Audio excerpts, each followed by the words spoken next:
Round 1, Game 2 of the daily with Boros, and we're playing against Rug here still. I boarded in Mark of Mutinies to deal with their Inferno Titans. As long as you have a Mark of Mutiny in hand, they cannot play an Inferno Titan.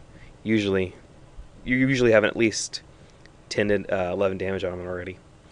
And they can't lay out an Inferno Titan without a Tumble Magnet to back it up.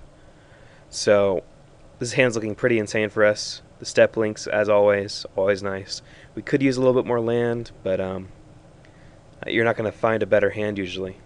We've got the late game sewed up with the Mark of Mutiny, some mid-game gas of Squadron Hawk, and some explosive starting with step links and play out of Geopede.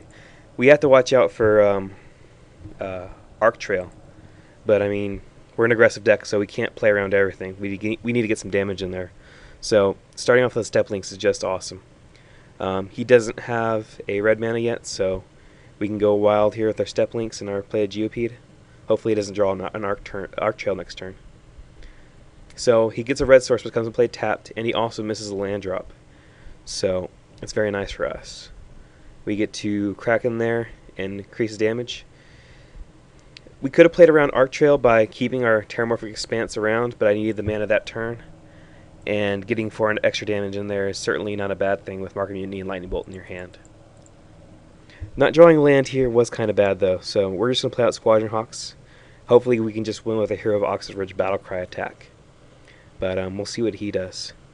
Now the only way we're going to lose here is if we lose to a Tumble Magnet comboing with an Inferno Titan, really.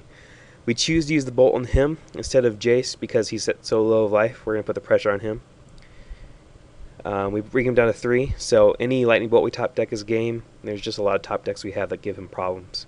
We finally draw another land, but it's an Evolving Wilds, so that's always annoying.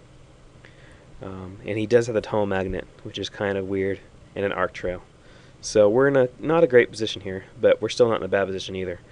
I figure we'll just force him to use up his magnets with our heroes and see what he goes from there. Now he does play the Inferno Titan, which is a big bummer. This is the only way we were going to lose, and he's got it on board. An active Jace, and an Inferno Titan, and a Tumble Magnet. Now, if he had not had the Tumble Magnet, we would have just won there with a Mark of Mutiny. But Mark of Mutiny on a Titan when they have a Tumble Magnet is just not very effective. So I was hoping he would tap down my Stoneforge there, and I got to use the ability in response to put my Bone Horde into play. He did not. He saw right through that because he has the Raging Ravine there to block. He Arc Trails, and I'll put in the Sword of Bodying Mine. It emits a huge 8/8, so he's going to have to use his counters on that, or balance it with Jace.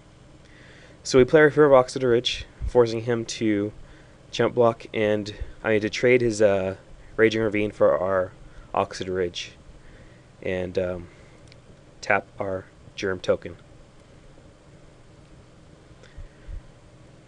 Then we play out a Step Link second main phase as well. So our opponent is now on Ultimate with Jace, as you'll see there. It's pretty insane, but we still have games, so we're not going to give up. He had the Lightning Bolt, which is kind of bad for us.